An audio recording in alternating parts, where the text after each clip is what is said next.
I was enthusiastic about telling my story to the Los Angeles Times because I wanted people in my situation to understand they were not alone. But it wasn't 100% my story because it was edited to fit the vision of the reporter that produced it. When people began to inquire, I thought it was important to make the unedited interview available so that the story would be told not only in my voice, but my way. People have been incredibly supportive, and my sense of gratitude is immense. If I lose the condo or keep it, the goddess is still good, and she is blessing me by showing me good people. My name is AdreanaLangston, and I live in Long Beach, California. Here goes. I've actually been asked by people why I took the time to write a letter to the editor and put the fact in there that I'm in financial distress, which for some people would be an embarrassing bit of information to share with the world. But it's important that I did this for two reasons. The first is, yes, we have digital media now, but the most likely people to vote are people over 60, and those are also the most likely people to still be using the daily newspaper as their main source of news.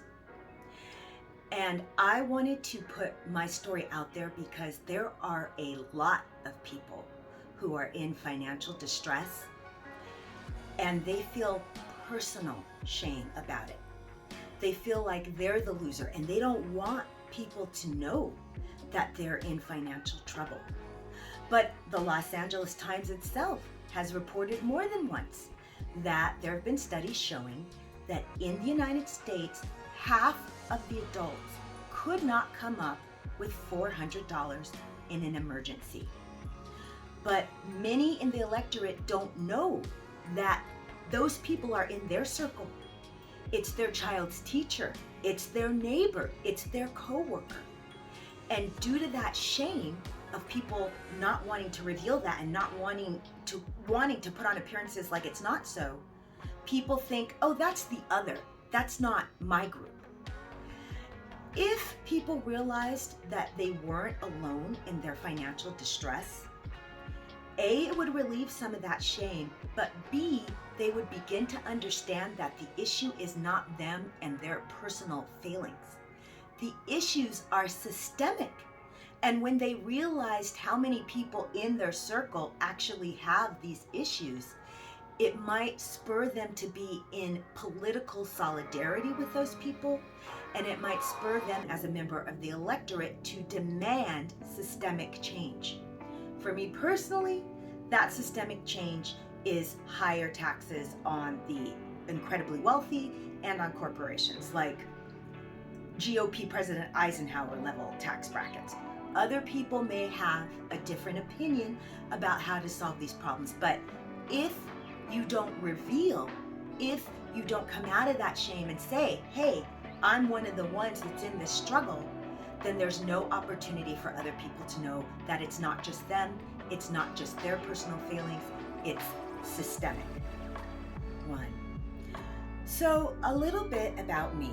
I grew up in Long Beach, California. I attended Longfellow Elementary, Hughes Junior High, Long Beach Poly, and then I went on to graduate with a bachelor's degree in mass communications from University of California at Berkeley.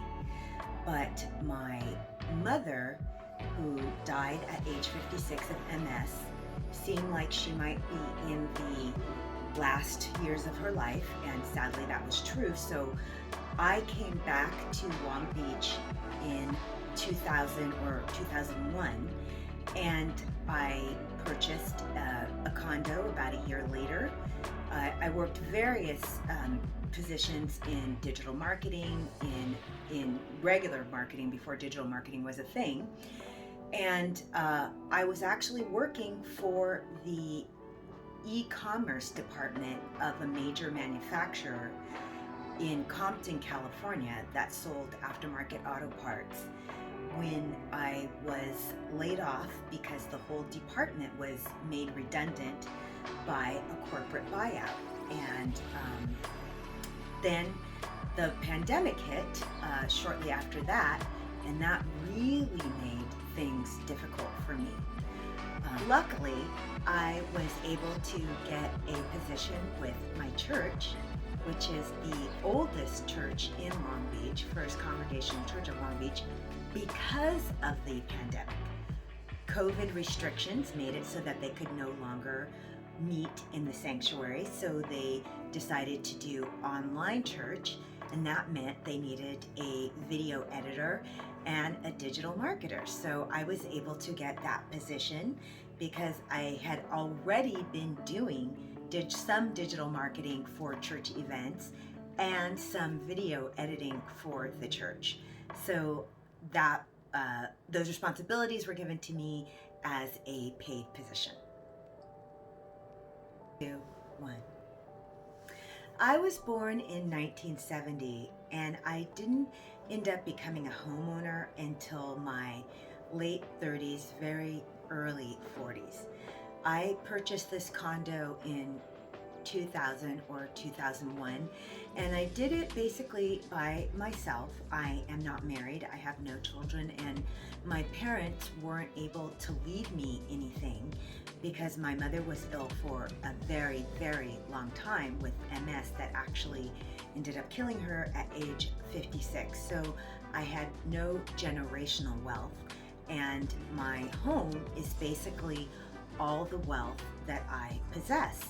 When I got laid off from the aftermarket auto parts company in 2017, I did have some savings in the form of a 401k supplied by the employer, but I actually had to draw that down in order to just survive. And it was really, really scary because I was applying for positions left and right, and I was getting some interviews, but I was never getting the job. And in one particular instance, right here in Long Beach, I actually applied for a position with the Long Beach Post, and I went into the interview and even got to the second interview, and I went in with such high confidence because I knew that publication. I had grown up in Long Beach. I knew the city. I knew marketing. It was a marketing position. And I really thought that I aced the interview and connected with the people in the interview panel, and I didn't get the position.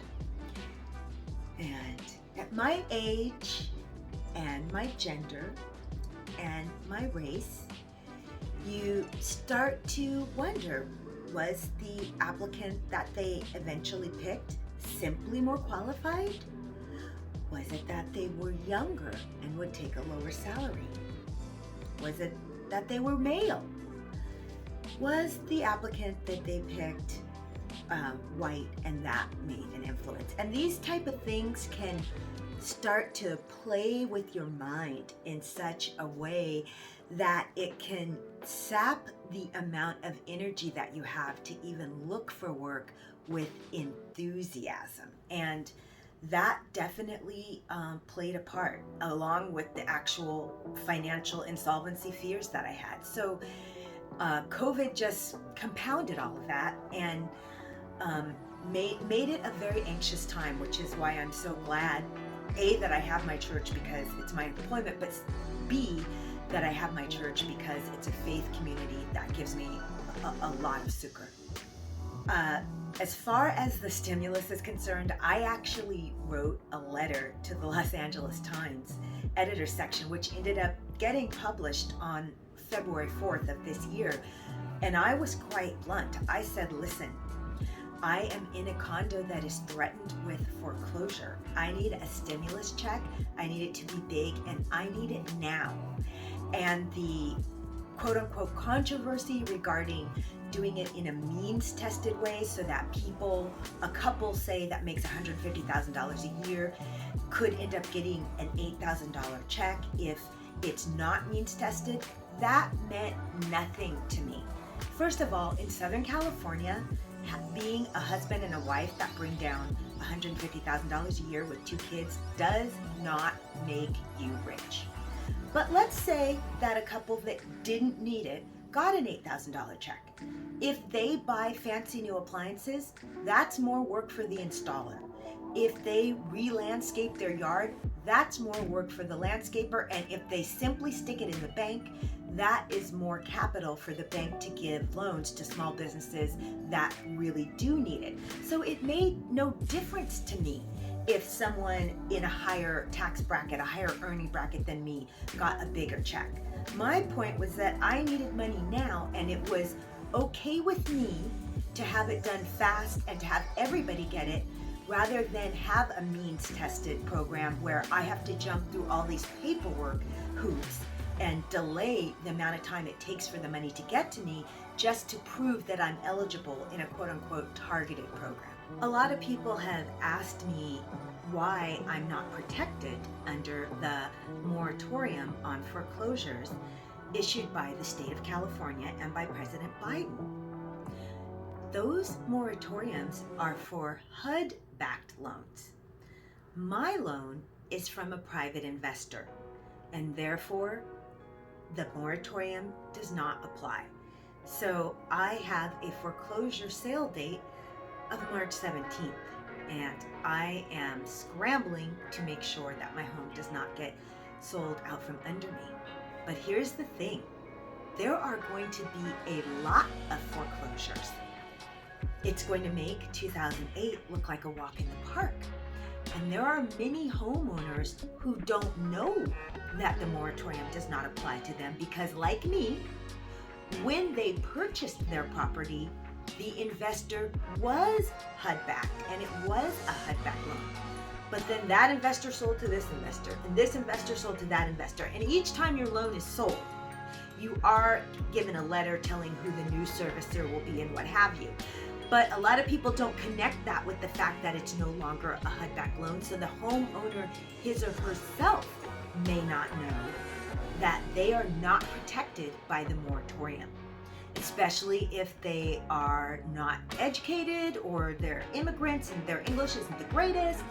And then the general public doesn't understand that there are so many homeowners that the moratorium doesn't cover. Thank you so much for taking the time to watch this video, and I look forward to your comments.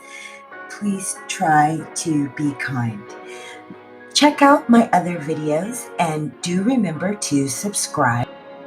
If you are one of the many people who have reached out to me on social media or via the Los Angeles Times, asking so kindly how you can support me, there is a GoFundMe that I have set up, and the URL for that GoFundMe is listed at the top of the video and in the video description. So if you are one of those wonderfully generous people who wants to offer support, please do visit that URL. And thank you so much again for watching.